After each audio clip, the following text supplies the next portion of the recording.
Hello guys, welcome back to our channel. तो जैसे कि मैंने आपको कहा कि आपको ह्यूमैनिटीज़ के रिलेटेड जो है वो नोट्स मिलेंगे, सारा मटेरियल मिलेगा। तो आज हम पॉलिटिकल साइंस का फर्स्ट चैप्टर करने जा रहे हैं, चैलेंजेस ऑफ नेशन बिल्डिंग।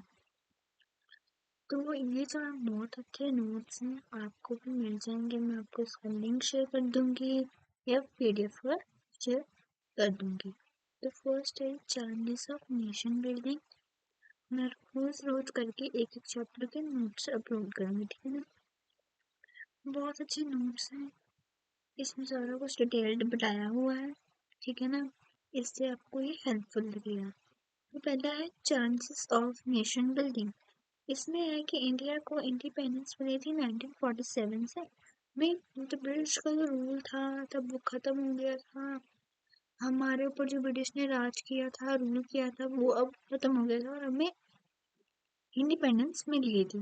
तो इसमें सारे बात की गई ओवरऑल कि कौन हमारा प्राइम मिनिस्टर था तब that time. Jawaharlal Nehru memorable speech थी। इसको जो है एक नाम दिया गया टेस्ट विद डेस्टिनी। तो ये जो है ये क्वेश्चन जो है इन पैराग्राफ की जो फर्स्ट पैराग्राफ है इंट्रो का, इसमें जो है most of the question MCQ से या किसी क्वेश्चन में पूछे जाते हैं। तो आगे उसके आगे ये नेशनल मूवमेंट्स जो थी हमारी, उसके क्या ऑब्जेक्टिव थे।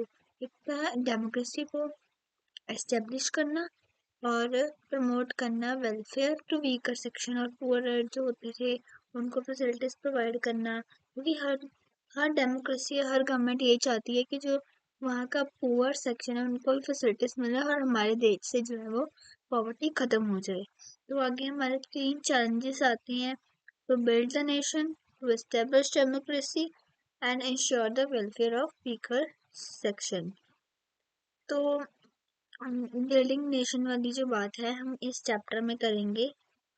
एस्टेब्लिश डेमोक्रेसी और ये वीकर सेक्शन ये आगे आएगा, ठीक है। जो बिल्ड अ नेशन में आता है कि हमारा साइज डाइवर्सिटी, इसका कंटेंशनल साइज एंड डाइवर्सिटी है सेट करता है बिल्ड अ नेशन को, ठीक है।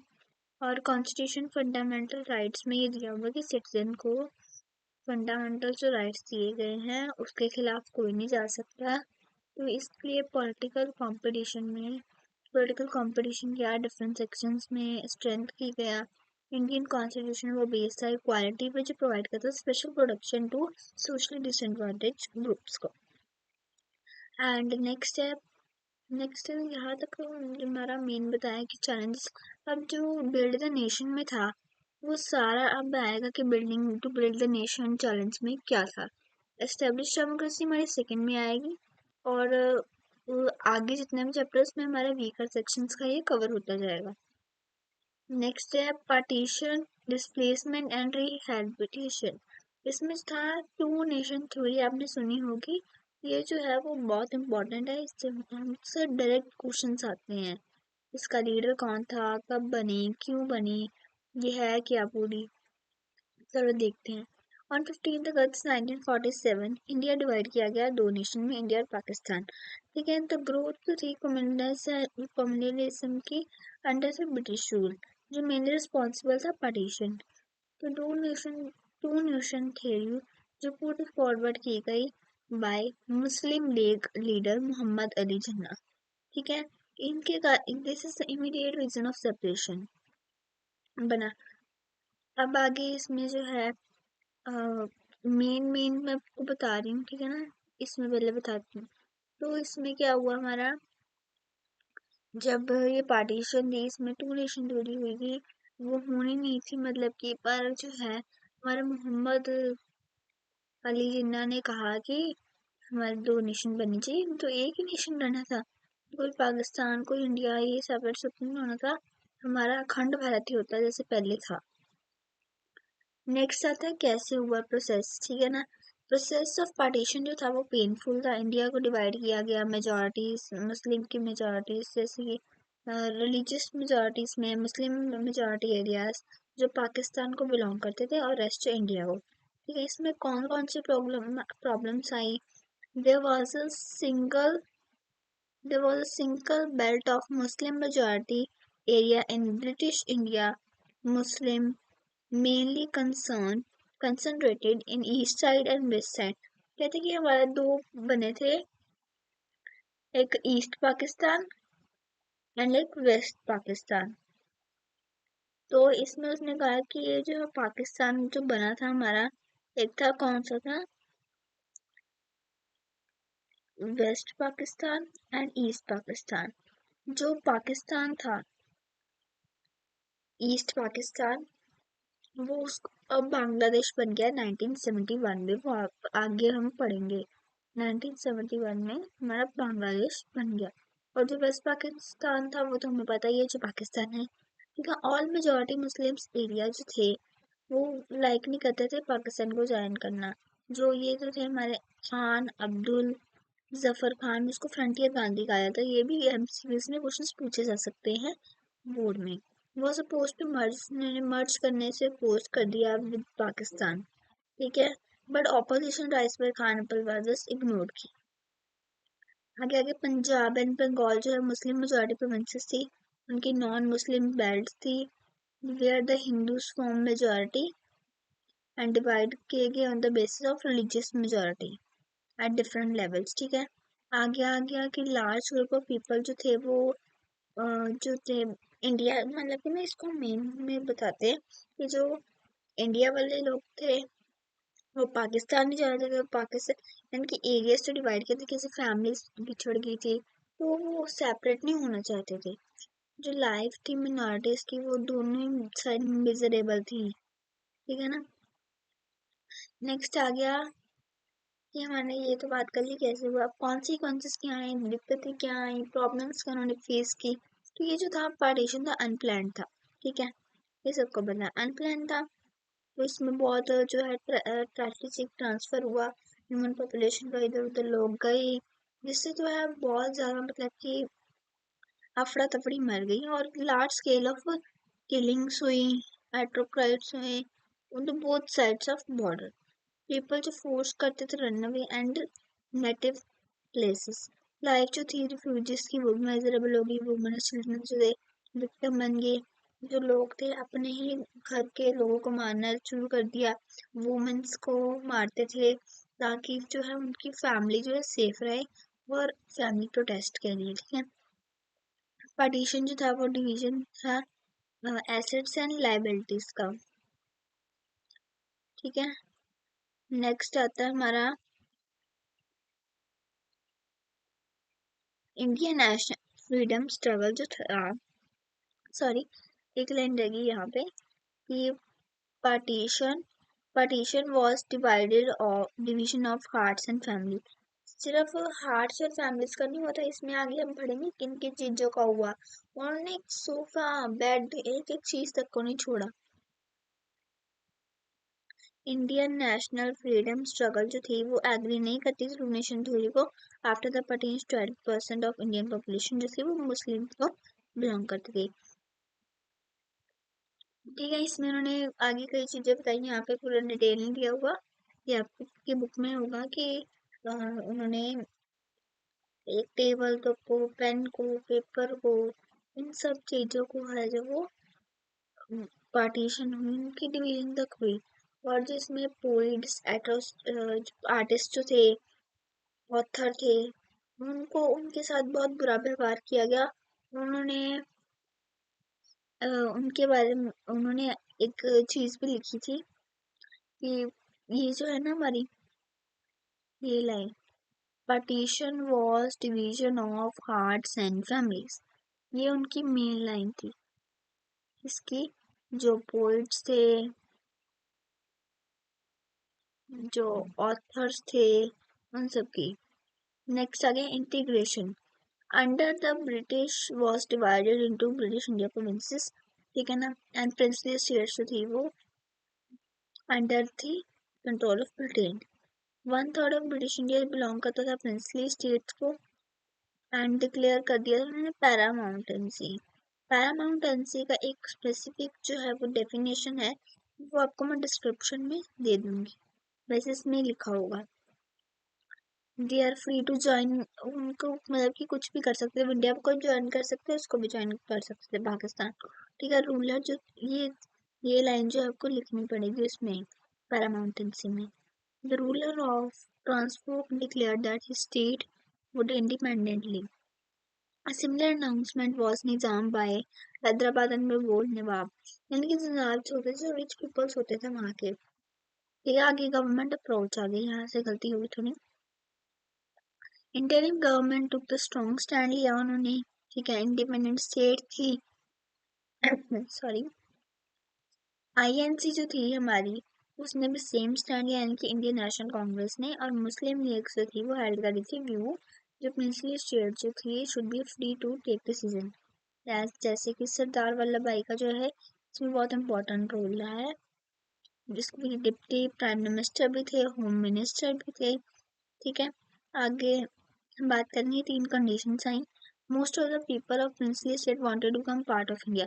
जो प्रिंसली स्टेट्स के अंदर थे वो इंडिया का पार्ट बनना चाहते थे, ठीक है। नेक्स्ट है, the government was ready to give autonomy. Government autonomy देने को राजी थी कुछ कुछ रीजंस को, accommodating the plurality, integration and consolidation of territorial boundaries of nation and आगे इंटीग्रेशन और उसकी सुप्रीम इम्पोर्टेंस बताई। नेक्स्ट है हैदराबाद। हैदराबाद आता है कि जो लार्ज पिन स्टेट्स है, इसमें 4 स्टेट्स आती है, like Hyderabad, Pakistan, China and Manipur. इसमें सिर्फ डिटेल हैदराबाद का बताया और मणिपुर का बताया। हैदराबाद लार्जेस्ट प्रिंसिपल स्टेट्स है, लोकेटेड है सेंटर ऑफ इंडिया में, और रूलर जो हैदराबाद का उसको निज़ाम कहते हैं। निज़ाम मैंने आपको पीछे बताया। He was written to Hyderabad as independent state of India in November 1947। Nizam था, उसने एक साइन किया स्टैंशियल एग्रीमेंट जो गवर्नमेंट ऑफ इंडिया के द्वारा जो था। By the agreement he got a period of 1 year to negotiation with India. People जो थे हैदराबाद के वो ज्वाइन करना चाहते थे, ठीक है। इसमें हमारे स्टैंड स्टिल आ गया, कब हुआ, एंड पीरियड कौन सा था, नेगोशिएशन हुई, ठीक है। फार्मर्स और वुमेन्स की जो वर्स्ट कंडीशंस हो गई थी, ठीक है। आगे निज़ाम यूज करते थे मिलिट्री पैरामिलिट्री फोर्स को रजाकर कहा जाता था, जक्समिस रूट था मुस्लिम फंडामेंटल का to suppress the agitation.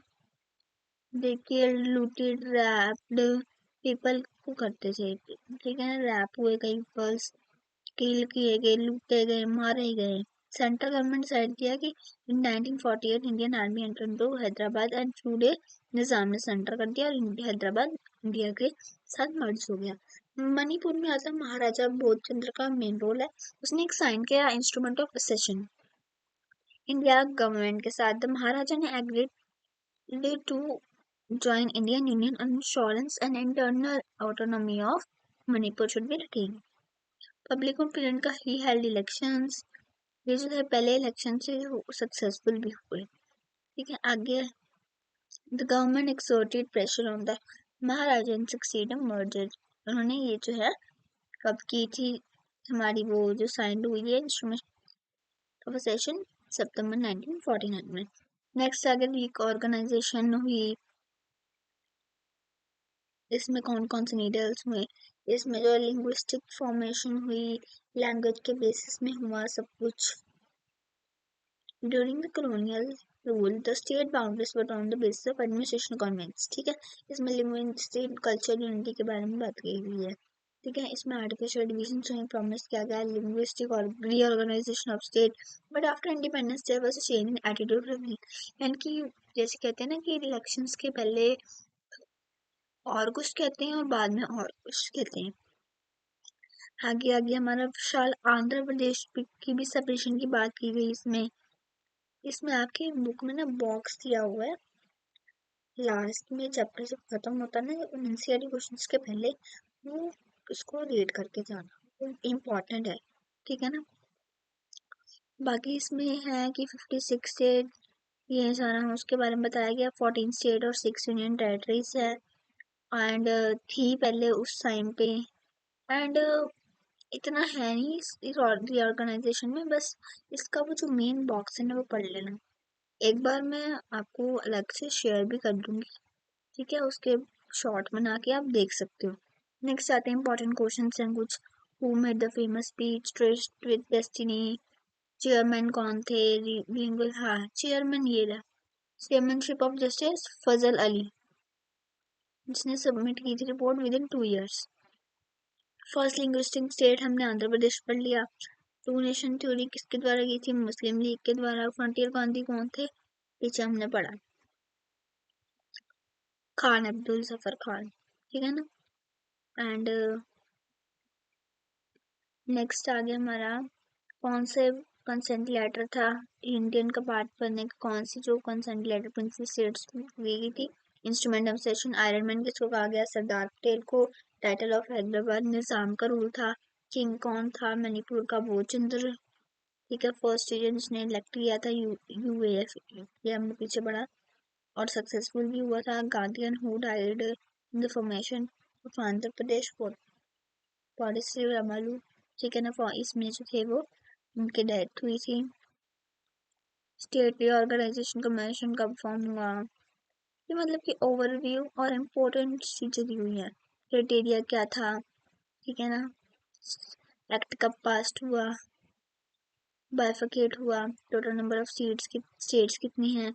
New union territories कितनी हो गई? इनको ऐड करने के बाद पर्सन जिसने पैटर्न यूनिफिकेशन ऑफ वीपीएम को असिस्ट किया, महात्मा गांधी ने असैसिनेटेड किया 1948 में। इसमें जो आपको एक तरह के नोट्स बन जाएंगे। मैंने आपको इस चैप्टर की समरी बता दी है, बाकी मैंने आपको इम्पोर्टेंट बता दिया है जो बुक्स में आप रीड करोगे, ठीक है। इसमें जो है ये हमारा इम्पोर्टेंट पैराग्राफ है इसका, और ये 3 चैलेंजेस का तो सीधे सीधे क्वेश्चन आता ही है। तो ये वाला पेज जो है वो अच्छी तरह से पढ़ के जाना, ठीक है। मैं आपको ये शेयर कर देती हूँ, ठीक है। अगर आपको कोई तब भी दिक्कत आए तो मैं आपको आप मेरे को कमेंट कर सकते हो, कुछ नहीं समझ आया हो तो। That's all. So thank you guys, happy learning, bye bye.